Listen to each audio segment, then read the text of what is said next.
Congressman Richard Hanna says he is waiting for the state legislature to finish the process of redistricting before he announces his intentions on running again. Utica police are asking for your help in another violent crime that took place yesterday morning. The numbers from Friday's storms that swept across much of the country are staggering. Well, it's not quite March Madness, but March Meatball Madness. There was a used diaper sale today in Clinton. You heard that right, a used diaper sale. Emily says she told the bank she will be 102 years old when she's able to pay them off for her loan.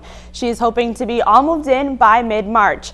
Behind the numbers, though, are stories, inspirational stories of why people run, walk, and raise money. Not too long ago, you needed 2 separate containers for recycling, one for your paper and your cardboard, and one for your containers.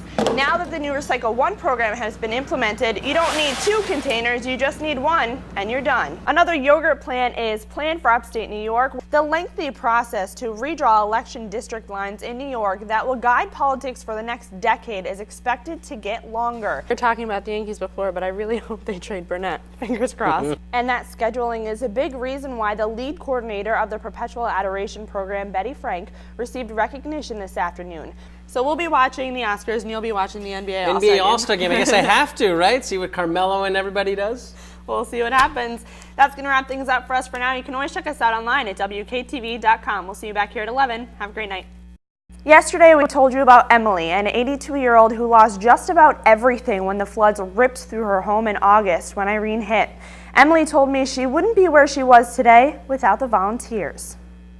People came from all over, and just walked in, what do you need? And helped. I mean, you talk about the goodness of people. This was an example. Thousands of helping hands from across the United States came together 6 months ago for one common goal: to rebuild picture-perfect Schoharie County. Pure strangers coming from all over, willing to roll up their sleeves and help. It just gave encouragement, gave hope, to these folks, and it's just a great thing, absolutely great thing. A great thing not only acknowledged by the residents, but by the mayor and by Assemblyman Pete Lopez as well. The mayor said a big piece of the public spirit is from the volunteers, the thousands and thousands and thousands of volunteers that came in here. They didn't have a dime invested. Thank you. Thank you for all you've done and continue to do. And just an urgent request to say we still need your help over time. So as residents and volunteers continue to piece Schoharie back together, the mayor credits those who have helped in turning a corner. We turned the corner from being hurricane victims to hurricane survivors. Huge, huge, huge boost. While Schoharie still has a long way to go before the cleanup process is complete, residents and volunteers alike all say the same thing: they're going to be okay. Nicole Hart, News Channel 2. Tegan O'Grady captured my heart. He was standing at the door with a huge smile on his face today, a smile his parents say always lights up a room. But unfortunately, Tegan's story has some tears with it too. A normal 5-year-old shouldn't be an old pro at those things. Yeah. Those things meaning shots, surgeries, blood transfusions, and physical therapy, just to name a few. Jeez! Tegan Patrick O'Grady is celebrating his 5th birthday today, but he was born premature at only 26 weeks. His birth statistics are jaw-dropping, weighing in at 1 pound 9 ounces and just 11 inches long. Doctors gave Tegan a 5% chance of survival, but this bundle of joy has beaten the odds. He's a happy, loving, outgoing little young man that would just capture your heart. Yeah, it's funny because, like we said earlier, people are just drawn to him. I mean, you're just immediately drawn to the kid. I mean, he's got some aura around him. I don't know what it is, But Tegan's 102 days in the NICU and medical needs since have been costly. We called him the $1 million baby the first year, and he's probably like the $15 million baby now. I mean, it's just with everything, it's a lot of money. So thanks to Carrie's sister, Amy, the O'Gradys became involved in the March of Dimes organization, a support system also there for financial help. Team Tegan will march in their 6th walk this year at MVCC. He's like my hero. Coming up at 6, I'll have more on Tegan's story and how their journey got them involved with the March of Dimes organization with Team Tegan. Steve, Kristen. A recent survey shows that the national average for a gallon of gasoline is $3.53. Heh, don't we wish? But analysts say over the next few months, the prices are going to continue to rise and hit an all-time high of $4.25 per gallon. I'm hoping that it's temporary. Unfortunately for us, that doesn't seem to be the case this time. Here in Utica, we're close to 30 cents above the national average and prices continue to climb. But will that change how often people drive? People do what they've got to do. You know, most people have to drive to work. They can't quit driving to work. I don't think I would consider a driving vacation this year, which we had considered. You know, simply because of the cost.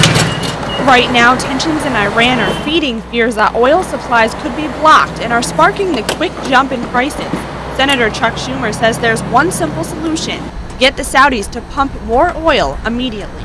And that's what our government ought to do. It ought to tell the Saudis, you know, we're trying to keep Iran in line by squeezing them economically, but they ought to pump more oil so the price doesn't go up. So will the price of the pump ever go back to a reasonable cost? They go up, they go down, they go up and down. They're never going to go down to what we'd like to see them be. The world unrest is too great. It's never going to happen, I don't believe. So to keep tabs on the lowest gas prices in our area, just head to our website, WKTV.com, and click on Gas Tracker. In Utica, Nicole Hart, News Channel 2. Just about everything residents own was washed away in an instant as the floodwaters ripped through Schoharie. My photographer Keith Hunt and I met an amazing, resilient woman while working on this series. Here is her story. There's always something worse, always. And you know, we're gradually getting there. Encouraging words from 82-year-old Emily Henry, who has lived in Schoharie for more than 60 years, in the same house for more than 50. Well, a little lady like this is willing to come back, you know, to her home. This is her home. This is her community. A community that just 6 months ago was destroyed, left with nothing. Those next few days I will never, ever forget of the piles of rubble. It looked like a war zone, really. Just going up and down the street and everybody walking, just, have you got anything? No. You got anything? No. It's just gone. And it wasn't just the chairs and the TVs and the clothes that were gone. Folks that just moved back into their house, you know, you just still get gripped with the idea that, well, where's our pictures? Where's this thing? And those things are gone. They're gone forever. As difficult as it has been, Emily has remained optimistic while she continues to work with Bill and the volunteers to rebuild her home, to rebuild her life. I cannot feel sorry for myself because we're going to have a new house. My life is here in Schoharie. A life she can go back to living when she moves back into her home. What's the first thing you think you're going to do when you get in here? Oh golly, I can't. I can't imagine. Look around and in wonder. Emily says she told the bank she will be 102 years old when she's able to pay them off for her loan. She's hoping to be all moved in by mid-March. Join me tomorrow as I explain why Emily says she could write thank you letters to people for days and still have more to write. Nicole Hart, News Channel 2.